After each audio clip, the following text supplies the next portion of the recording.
I love Lucee. Just want to do a quick poll. Who's here heard of Lucee? Only because of me? Okay. Yes. Who's heard of Lucee not because of me? Anyone? No one, okay. How about Cold Fusion? Anybody remember Cold Fusion? Yeah.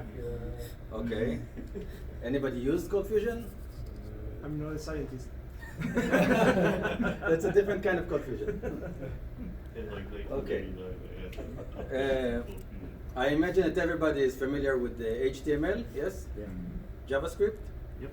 Okay, so you can use Lucee like by tomorrow you can know how to do it because if you know these things, you can learn it very, very quickly. So, what is Lucee? Lucee is a rapid application development platform, and the platform consists of the server, the language, and a framework. The framework provides a life cycle and a bunch of other features. It is implemented as a JSP servlet, and because of that, it runs inside a servlet container, and the best servlet container in the world, as everybody knows, is Tomcat. So that's the connection here. It's a very mature platform, but it has a lot of modern features. So the fact that it's mature doesn't mean that it's old. You get the power of Java, but it's very simple to use. And it compiles to Java bytecode. So again, you have the whole stack of JVM, servlet container, etc. It's JSR 223 compliant, which means that you can run it in script mode and create a script instead of bash using that code. And Lucee is free and open source. So a little bit of history. In 1995, there was a product called Cold Fusion. It was created by the Alert Corporation, and it became very, very popular, very, very fast, because it was very powerful and very simple to use to build web applications. So many Fortune 500 companies and government agencies adopted it. It had only one problem, and the problem is that it was a commercial product and it was very, very expensive. So these are the only ones who could afford it pretty much. A few years later, Alert was purchased by Macromedia, and in version 6, in 2002, Cold Fusion was rewritten as a Java servlet. At about the same time, Rilo was created as a student project by Michael Hofner, who's based in Switzerland. And a couple of years later, him and his friend Gert Franz established Rilo as a product, as a commercial product that was competing with Cold Fusion.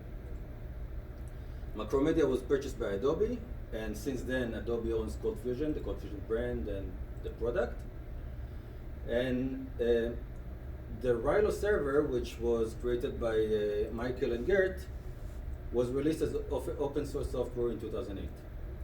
In 2015, there was a bit of an attempt of a hostile takeover, where people who invested in the Rilo server and the company behind the Rilo server wanted to close source it. So we said, goodbye Rilo, hello Lucee, we forked the project, and we just left them behind. I joined in about 2008 as a user at first, and then as a committer, and afterwards as a member of the team, the equivalent of the PMC. It's not called PMC, but it's the equivalent. So I've been doing software for quite some time, done a lot of B2B, B2C. I'm an open source advocate. I love software, I love Tomcat, I love Lucee, obviously, as the title of the talk is. I love Postgres. These are probably my favorite products. And help organizations save money and improve their performance and scalability by using FOSS and doing training for them. Okay, a couple of terms. CFML stands for Cold Fusion Markup Language. This is the language that the Cold Fusion server runs, and also Lucee. They run that language. So we make a distinction between Cold Fusion as a product from Adobe and CFML as a language which is supported by both engines. CF script is a more modern syntax that came about 10 years ago, a bit more than 10 years ago. And a couple of terms within the Lucee realm. is that when we say Lucee server or Lucee server configuration, we're referring to the single instance that's running inside the servlet container, inside Tomcat. Whereas when we say Lucee web, we mean any web context. So one server might have multiple web contexts, and you can configure them on different levels. So that's why we make some sort of a distinction, and I'm going to get deeper into it in a bit. Okay, so setting up Lucee in Tomcat is as easy as 1, 2, and that's it. 1, copy the Lucee jar into Catalina-based lib. 2, configure the CFML servlet. The easiest way is to just copy the web.xml and drop it in webinf. But in general, all it does is it defines a servlet class over there. And then it does servlet mapping. Usually we map .cfc and .cfm. And as we've seen in the presentation yesterday, some people do .htm and other things to obfuscate their server, even though it's not foolproof. Optional, you can configure the REST servlet, but if you take the WebXML from step 2, it's already there, so you don't really need to do anything. It's not an additional step. So CFML is an HTML-like tags, similar to JSP. Some of them require attributes, some of them require bodies, some don't. And the namespace is CF, so all of the tags that starts with that namespace, and it's actually configurable because we, at some point, we toyed with having a different dialect that didn't have the CF, so it is configurable. But in the standard default, anything that starts with CF is processed by the CFML engine, by Lucee in this case. It's not case sensitive, and it's dynamically typed, so you can define a variable that will be numeric and then assign the same variable a date object or a map or whatever, and it will just handle it fine. Comments are similar to as in HTML, but they have 3 dashes. So if you put 2 dashes in your code, it will still be outputted to the response stream. If it's with 3, it's a CFML comment, and it will be ignored and pretty much swallowed. You will not see it. Expressions that are wrapped within the pound signs, which apparently are called octothorpes, I'm sure everybody knew, are evaluated. So if you do if you write in a expression that is evaluated a low and name in pound signs, name is evaluated and whatever that evaluates to is outputted. Another example here is showing a function output of a date format with a mask. The masks are the same as Java because, again, everything is very tightly, because it runs in Java, and it's written in Java, wherever we can do it in the Java way, we do it in the Java way. The escape character for the octothorpe is another pound sign. That also goes for strings. So if you use a string, and by the way, string can be either double quote or single quote, but they have to match. And if you want to escape them, you just use the same character again. So 2 pound signs would escape the thing, and it will not be evaluated, it will become 1. If you want to wrap a block with so that everything inside will be evaluated, everything that has the octothorpes will be evaluated, you just wrap it with a CF output tag, and then this will evaluate this variable +1 and output it according to that. CF script is more like JavaScript, so it has less typing, less boilerplate. It's obviously more maintainable, and there is a simple way to use tags in CF script. It's a simple kind of a method or system, I don't know what to call it. You just remove this less than CF and the greater than sign, and if the tag has body, then you repeat with curly braces.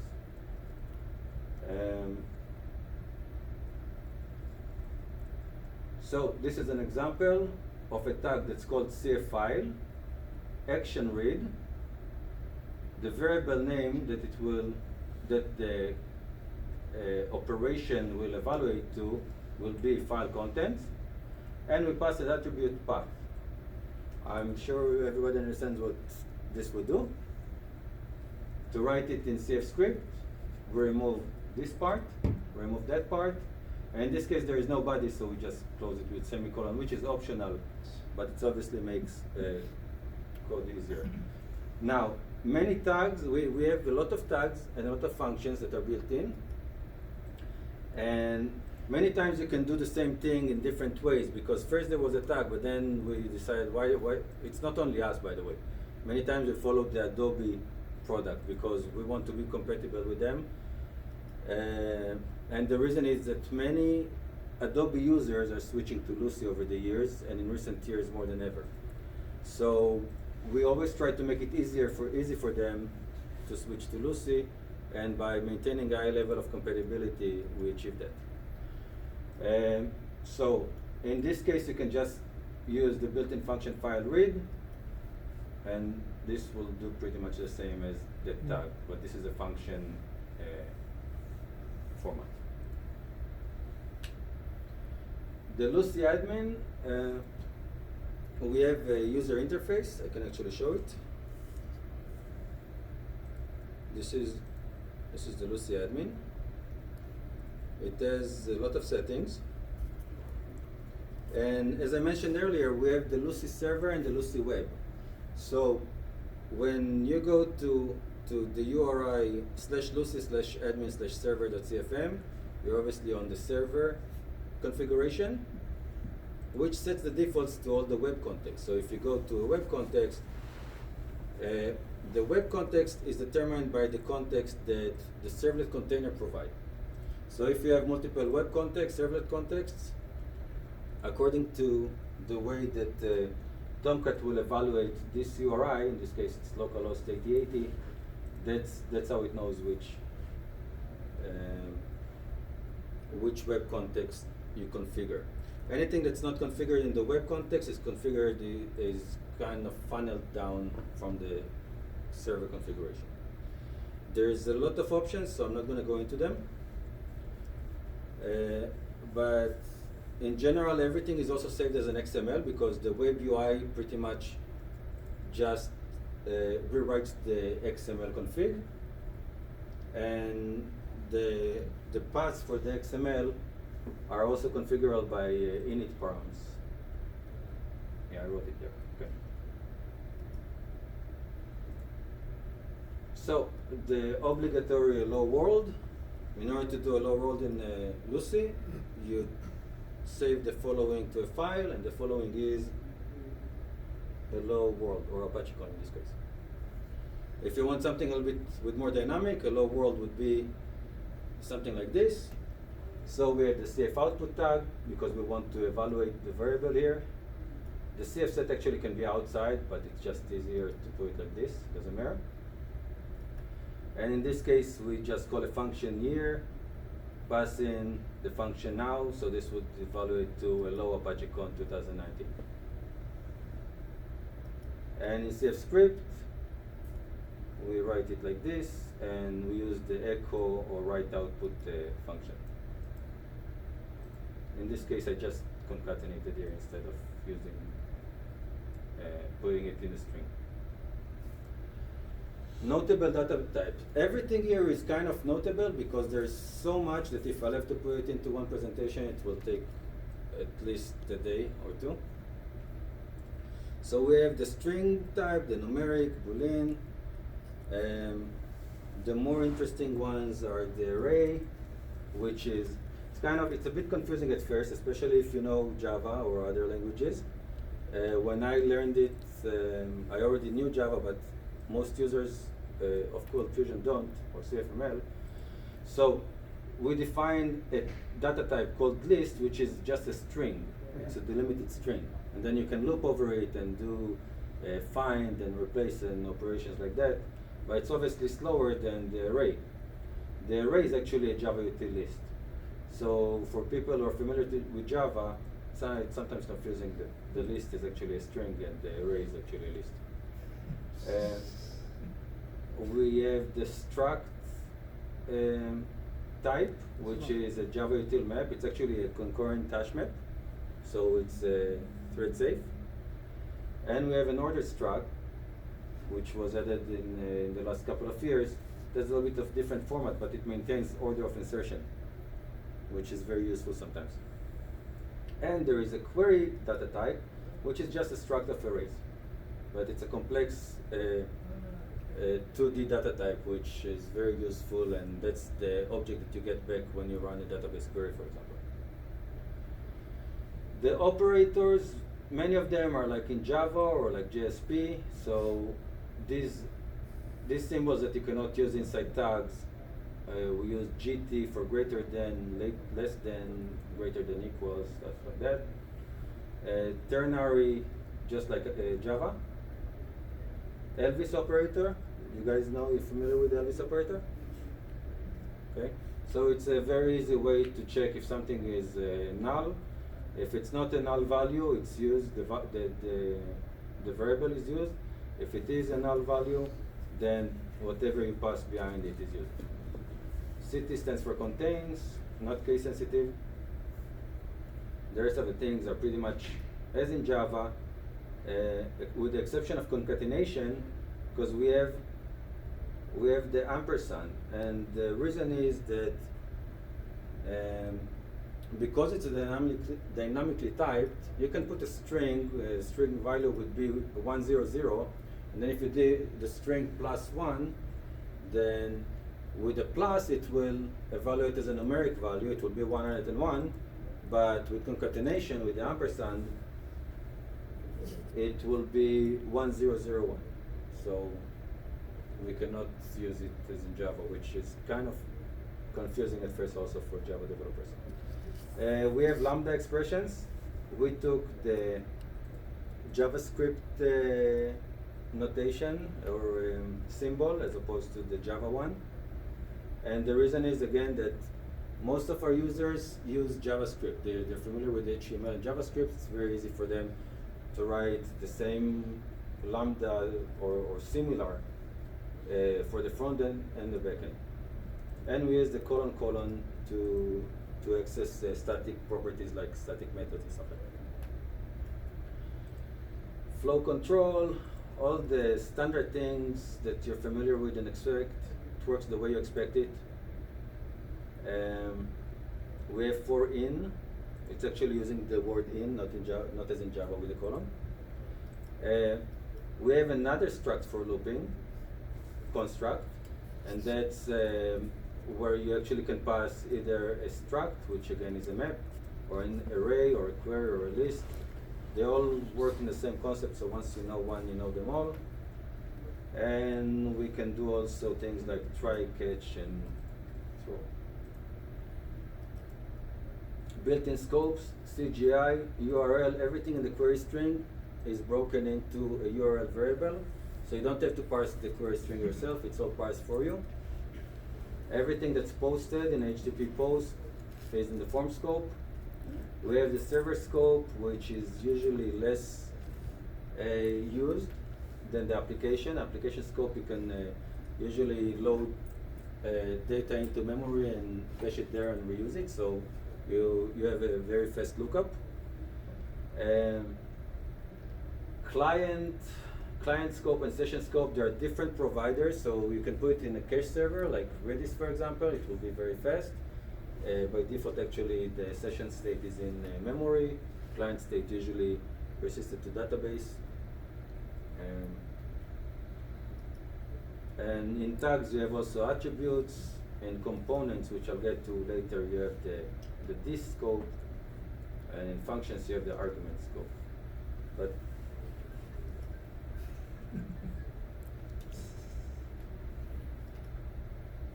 so the scopes are treated as structs, so you can use them either with the dot notation like URL dot, if the variable name is Q, if you have in the query string Q equals something, or if the variable name is name, and it's a post operation, a post request, you can also access it. You can access it either way. Usually I would use the dot notation. Obviously, sometimes if you have weird characters that are illegal in identifiers, you can use this, which is useful sometimes. Okay. To help with debugging, there is something called the debug template. So I've already set it up here. You can go through the settings, and you can see here it's set to yes. So if I'll go and oh, that's fun. No, because I didn't put the default document. Oh no, that's because your Firefox has been updated. I don't know. Look, it says restart Firefox. Great, just what you want in a presentation. It updated your package in your bag, behind your back. Not kidding, that's what he did. Okay. Does it work now?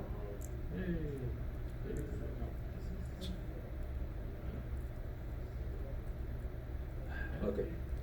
So, now that Firefox, that was not Lucee, it was Firefox for the record, and now it's recorded. Yeah. So, this is a basic index page. Let's actually look, since we're on it, let's look at the source code for it. So it's basic HTML, CFML tags. Again, the year of now, the server.lucee.version, it's a multi-level struct. And below that we have a dump of the CGI scope, which you can see here. So you can see things that you're familiar with, like script name and HTTP user agent and stuff like that. But below that, what I wanted to show you, this is the debug output that I enabled in the admin, and it gives a lot of information about the request, how it was processed. You can see the different scripts or snippets that were run, how many times they run, the total time, average time, and a lot of other information.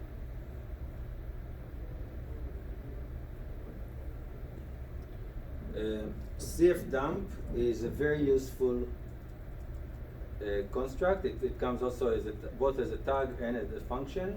Usually in script we use a function, and it takes any type can be dumped. So it's very useful in debugging and troubleshooting, and that's actually what you see here when I did a CFDump of the CGI scope. So very useful with that. You can also do write, of course, logs and tracing, stuff like that. On my wish list is to implement the GSR 45 specification, which will allow us to implement a line debugger, as you can do in JSP, as we can still need to try it. Yeah, it works. Okay, application.cfc.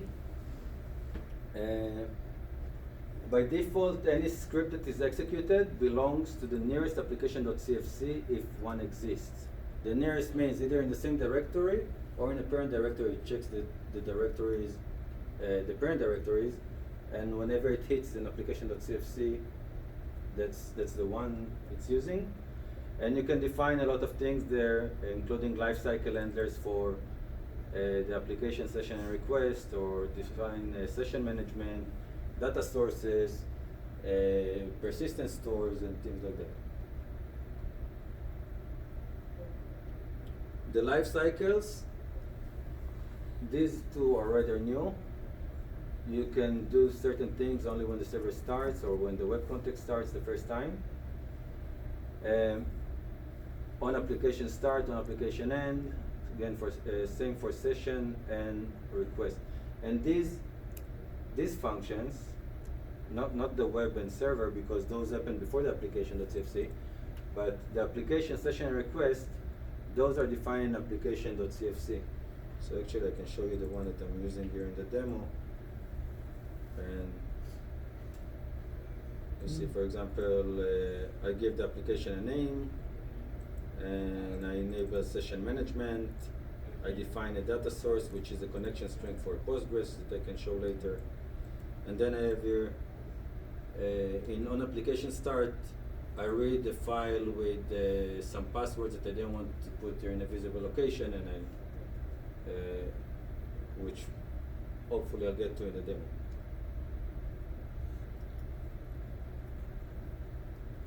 Okay, so there's so many tags and so many functions, and at first I started writing them, and then it was just ridiculous. But probably the most popular one is CF query, because it makes it extremely easy to run a database query. But you can see here things like CFFTP, make an FTP connection, read directory, upload files, download files, send emails, read emails, file operations, create PDFs, and things like that.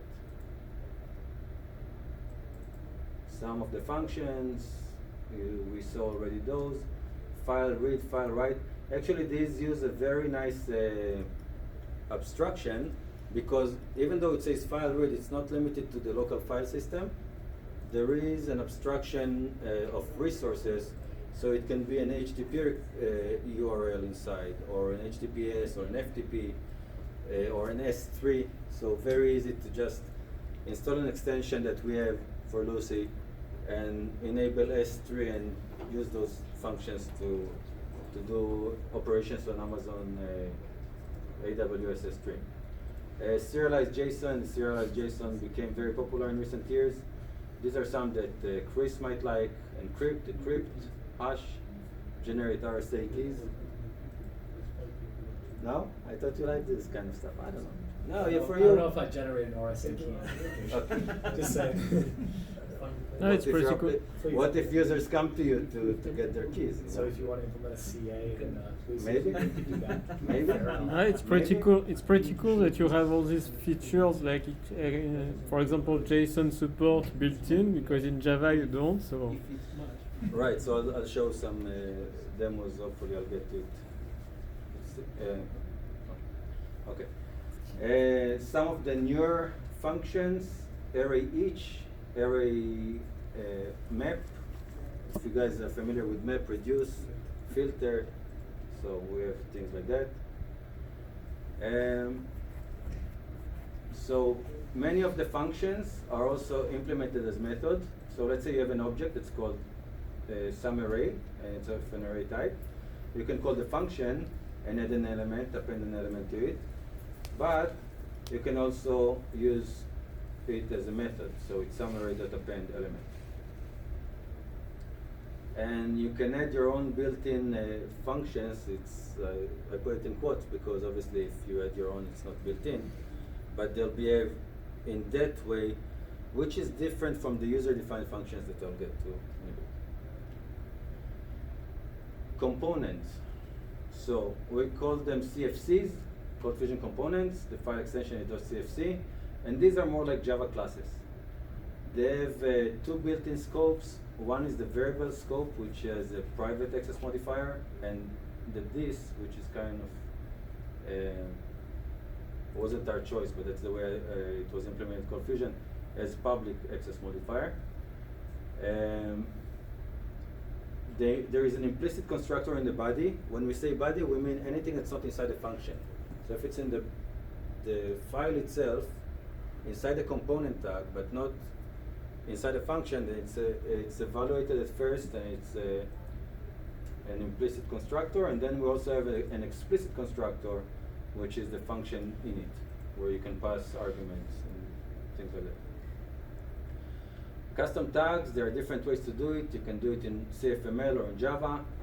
In CFML, there are two ways to do it. The simple one, where you can add an underscore. It's a very simple file, very easy to do templating with it. The more advanced one is to implement the lifecycle events, or at least the ones that it wants to handle. In CFML custom tags, you get an attribute scope that you don't have in the other ones.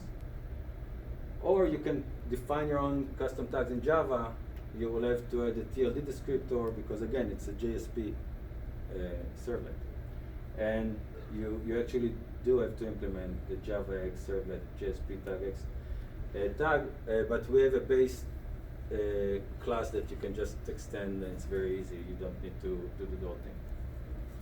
User-defined functions. That looks simple enough, right? Everybody understands it? There is a built-in cache support. So for example, let's say that you have an operation that will now run a query, it will take a minute, or maybe it will do some network operations or whatever. And a lot of heavy calculations. So you can just add this attribute to the function, cached within, in this case, I define a time span of, this is days, hours, minutes, and seconds, so this is 10 minutes. And whenever this function will be called with the same argument, as long as it's the same argument, we'll use the cache. So the first time it will take, let's say, the 2 minutes that it takes, and then for the next 10 minutes until that cache expires, it will return immediately with the result. So it's a very, very cool way to do powerful things fast. User-defined functions are first-class citizens. You guys familiar with that term?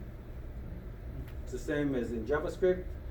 It means that you can, instead of writing like we did here, instead of writing function and then the function name, we can actually write the variable and assign the variable that function. And now the variable is a pointer to the function code.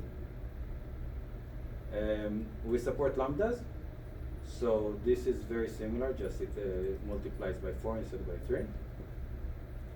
And there are higher order functions, which means that you can take a function as an argument to another function, and then invoke it. So in this case, actually, let's see it here, putting it together.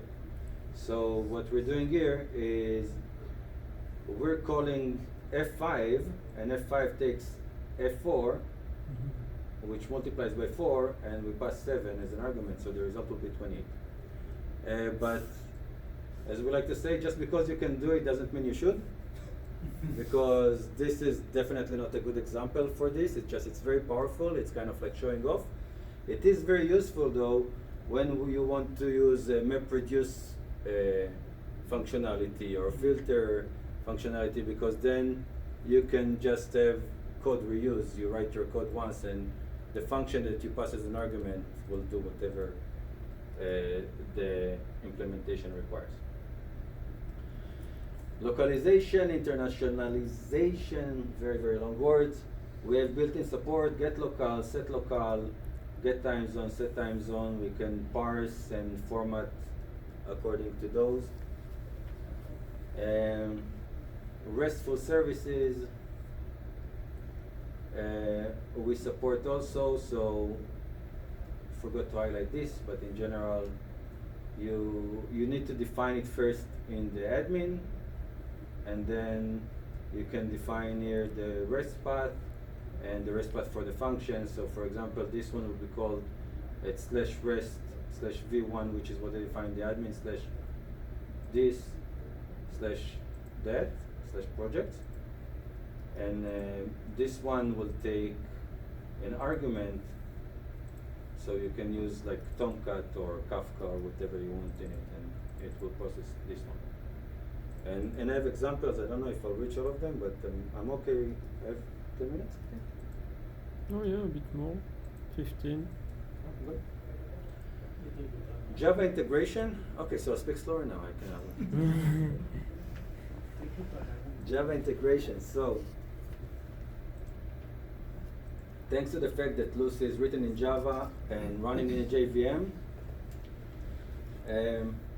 we can access everything that the JVM provides. So in this CF script syntax, I show a way of creating a Java object of a type string and then taking the case-insensitive order comparator from it and passing it into a tree map and having a case-insensitive map, for example, which is not really required because the struct would do it already, but I wasn't very creative due to lack of sleep. Resolution goes through reflection. I would like at some point to change it to method handles, as I mentioned earlier.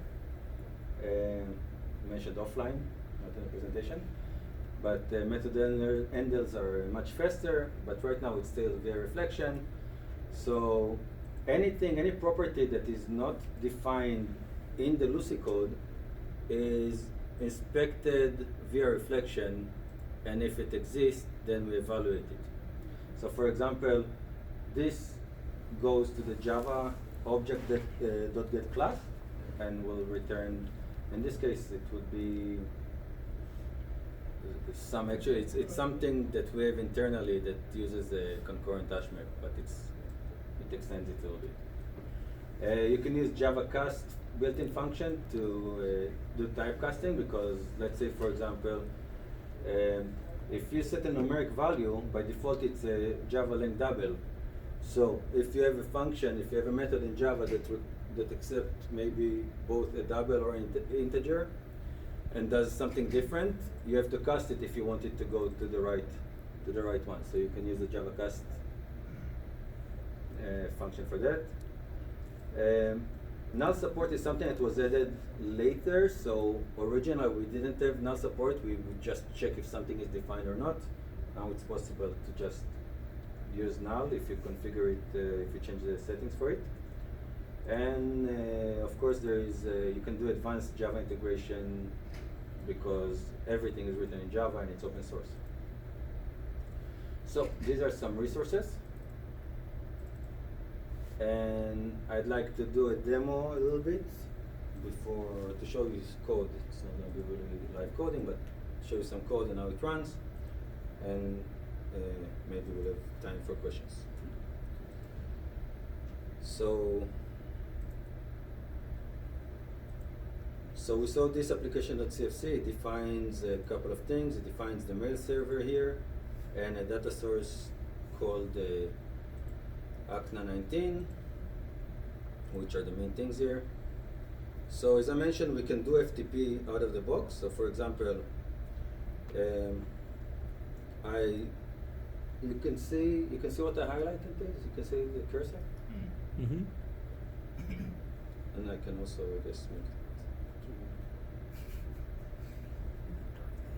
So I provide the key to a path to my SSH key. Okay. I define a host name, people.apache.org. I define here a default. So if no URL.user is passed, it will use my username. And then I did there something. The try and catch is it's not required as in Java, but if you get an error, obviously you don't want to get an error, so you do your own. You would do the error handling, but it's not required by the code. So here I just open a connection to the toast name. I pass my username and the SSH key, and let's see how it works. So this is ftp.cfm.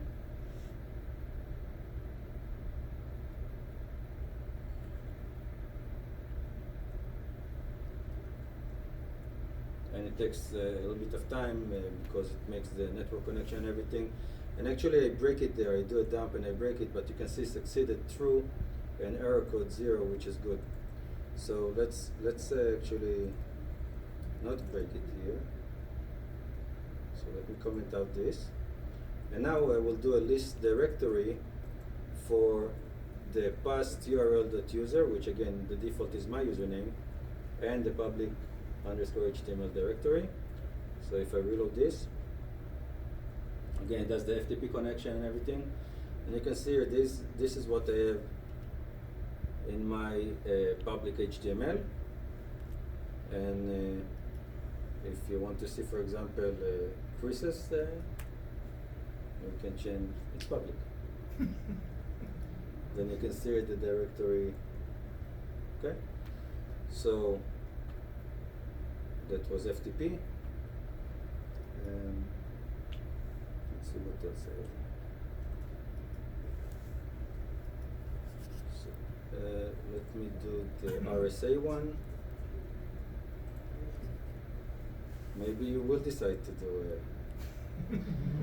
It's actually not for you, it's for everybody but you. That's what I should have said. Because you know how to do these things. For other people it's not as easy. So here what I'm gonna do, first thing, I'm gonna call a function that's called built-in function generate RSA keys. It will give me back a struct which I called here RSA pair. And let me try that. And the pair has two keys, private and public. So let's take a message and encrypt it. And after we encrypt it, we'll dump the encrypted value, and then we will decrypt it and dump the encrypted value. I don't have a lot of time, so I don't want to break each time, And then we want to make sure that the decrypted value is the same as the original message. Otherwise this, right? So let's do that. And it will load. Did you save? I No. did not save. Oops. This is when I'm grateful for not doing live coding. So as you can see, the encrypted message is this, and then the decrypted is the same as the original message, and we got here after the comparison, we got the message that says decrypted successfully. So these are things that usually would take much longer to do with other technologies. Mm-hmm. We have a couple more minutes? Okay, great. So, just because I'm not sure we'll have enough time, let's do this one now.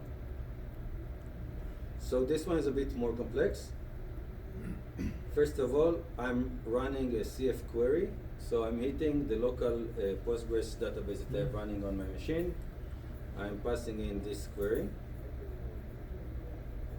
So let's go first of all and pass that in. Let me open a new. So don't paste it here and run it. Okay. So this gives us for each project ID, the user ID. These are the Apache projects. The name of the committer and the date since it was granted the committer status. And what I did there, so I run this. When you don't specify any data source, it uses the default one, which I defined in the application.cfc, as you might remember. I was looping the data source. Yeah, it's here. Okay. So, because you only have to define it once, right? I mean, if you have multiple, you can define multiple, and then you specify which one. Okay. But in this case, I defined it as the default. And So any query you made, it will use the same data source, right? The default data source. yes, if you don't specify, it's the same, yeah. So let's see what this gives us. So I will do a dump and abort. So this is the query, and again, this is CF dump. So whatever object it has in memory, it knows how to render it in a somewhat readable way that really helps debugging. If it's something that happens in the background, because you have full multi-threading operations, I didn't even put it in a slide, even though it probably is worth a slide. If it happens in a background thread, then usually what you want to do is maybe save it to a file or log information and things like that. But when it is with the current thread of the request, just send to the response string. So this is pretty much what we saw with dbeaver. Let's go back to the code and uncomment and not break it now, not stop it. And now what I did here is I created a PDF document. I specify margins. I specify that the header of the document. One second, let's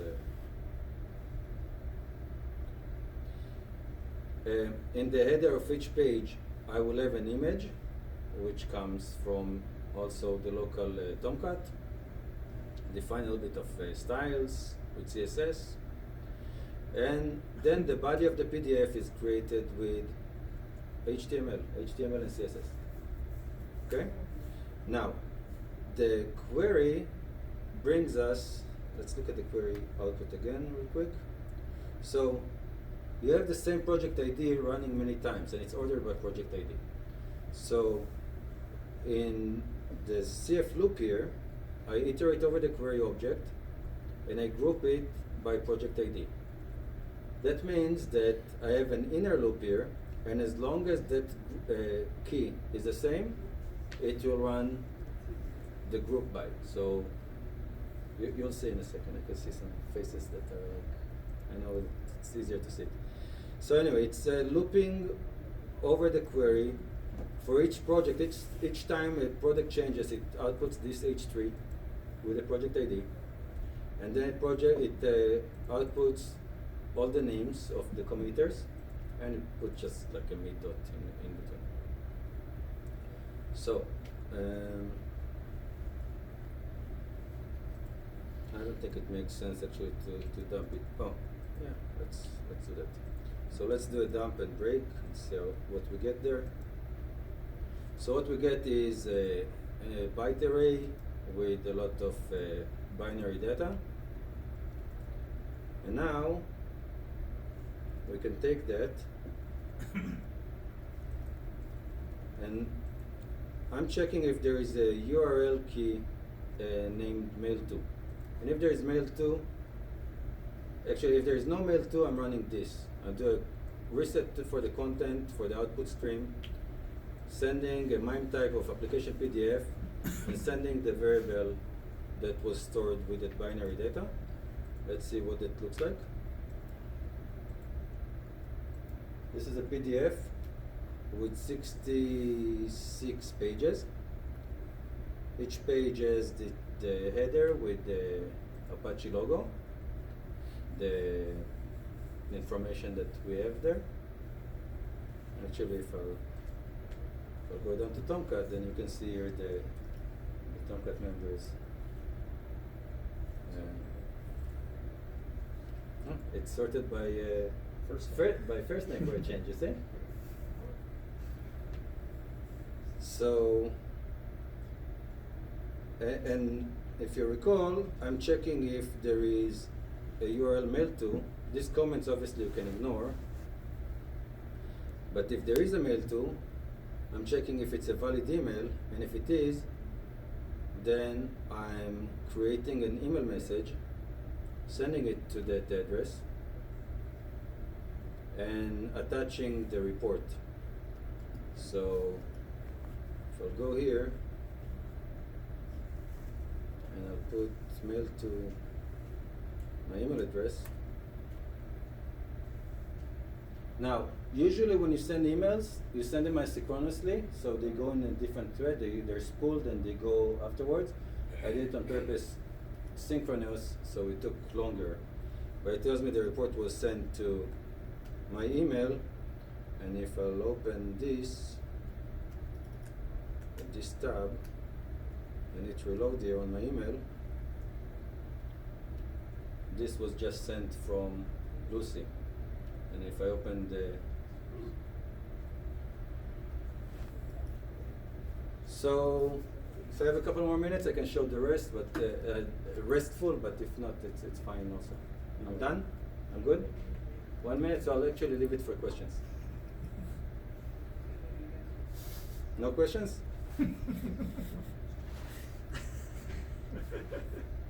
Question? Yes, sir. The gentleman, the tall gentleman. Hi, my name is Chris. Yes.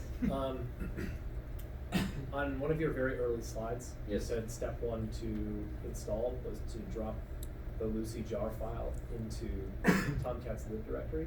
Catalina base, yeah, anywhere, yeah. Where Tomcat will pick it up, yes. Is there a particular reason why you would do that rather than bundling it just with the application? Define, what do you mean define? Like put it in your WAR file under web info. Oh, if you deploy as WAR, you can do that, yeah, sure. Okay. Do you get a benefit from having it at the server level instead of within the specific application? I don't deploy as WAR in general. I don't see a good use for it. Okay. So this way it's easier for me to fix things fast, without worrying about the full deployment.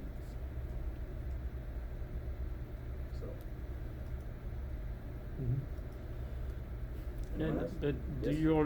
your Lucee.jar, does it bundle dependencies inside it? Okay, so there are two options. Actually, let me go there because it's a link in the presentation.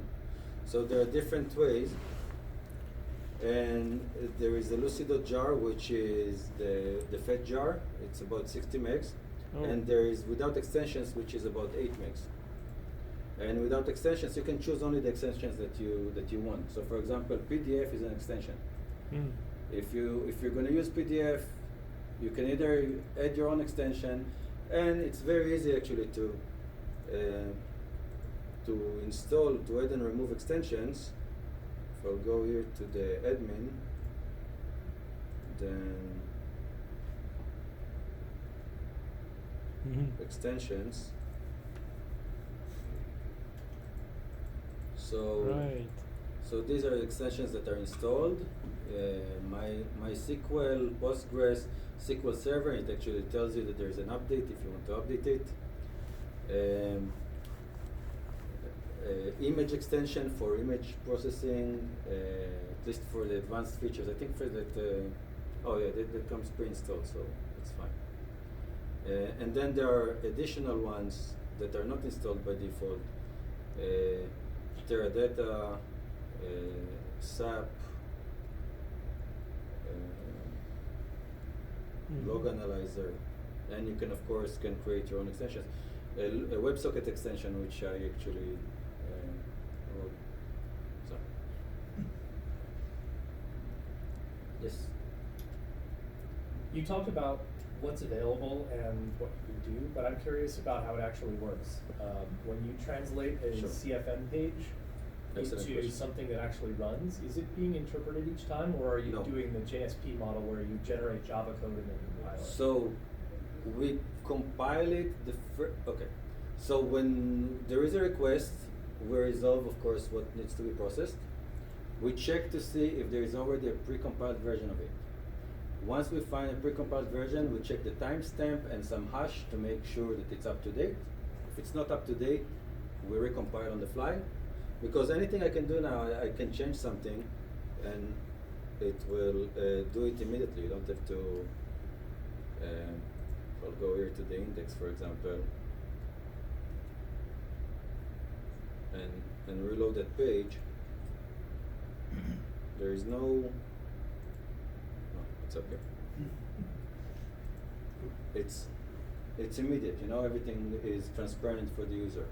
All of the files are compiled into a subdirectory here. Let me show you.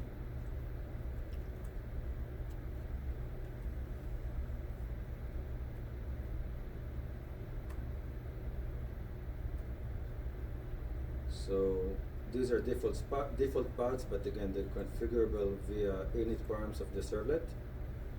And in webinf, there is a directory called CF classes. And then if I want, for example, the one that's called index.cfm, it would be, should be here. And this is the index.cfm. And this is the Java code when it's decompiled by IntelliJ IDEA. Okay, so you do generate Java and Yes. compile a class. Yes, it's compiled by ASM. Okay. And you write into the And there are different deployment options. You directory. can, I'm sorry to That's interrupt fine. 1 second. So in the admin, you can define if you want it to check all the time the timestamps or not. Because if you know the code doesn't change, then you can tell it to never check again. Once it knows that it's there, it doesn't check again. You save a few cycles of CPU because there is no need to check the file system. That's all. So I'm available offline for further questions. Thank you very much.